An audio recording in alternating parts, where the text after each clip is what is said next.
नारळ फळगळीमधली दोन महत्त्वाची कारणं आहेत, की जी सुरुवातीला आपल्याकडून चूक झाली तर नंतर आपल्याला बदलायला येत नाही. एक म्हणजे नारळाची जात किंवा नारळाचा वाण आणि दुसरं आहे म्हणजे लागवडीचं अंतर.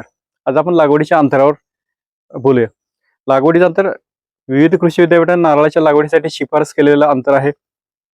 उंच जाती असतील किंवा मी सलग लागवड करणार असेल तर 8 मीटर म्हणजे 2 ओळीमधलं आणि 2 झाडामधलं अंतर हे 27 फूट असायला पाहिजे आणि ह्या पद्धतीने लागवड केली तर एका एकरामध्ये 60 नारळाची झाडं बसतात. दुसरं अंतर आहे 7.5 मीटर. कमी उंचीचे बुटके नारळ असतील किंवा तुम्ही रस्त्याच्या कडे लागवड करणार असाल तर अशा ठिकाणी तुम्ही 7.5 मीटर म्हणजे 25 फुटावर 2 नारळाची झाडं लावू शकता. याच्यामध्ये एका एकरामध्ये 71 नारळाची झाडं बसतात. आता नारळाची झाडं जवळ लागवड केली तर काय होईल? सहज बऱ्याच ठिकाणी एक म्हणा की लागे तो न लगे म्हणजे नारळाची झावळ्याच्या झावळ्या एकमेकांमध्ये गेल्या तर अशा नारळाच्या झाडाला फळं लागत नाहीत, गळून पडतात. आता हे का होतं? सगळ्यात महत्त्वाचं की सूर्यप्रकाशाची स्पर्धा होते आणि जर पुरेसा सूर्यप्रकाश नाही मिळाला तर तिथं प्रकाश संश्लेषण आहे, परागीभवन आहे, ह्या सर्व क्रिया होत नाहीत.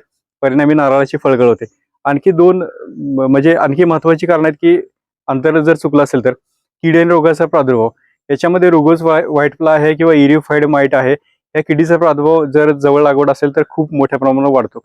याचबरोबर बुरशीजन्य रोग आहेत, कोंब कुजवे आहे, त्यानंतर देठावर येणारी कूज आहे आणि नारळाच्या पानावरची ठिपके आहेत. या रोगांचा प्रादुर्भाव सुद्धा जर बाग जवळ अंतर जवळ असेल तर तिथं दमट वातावरण तयार होतं आणि हवा खेळती न राहिल्यामुळे बुरशीजन्य रोगांचा प्रादुर्भाव जास्त होतो आणि तिथं फळगळ जास्त होते.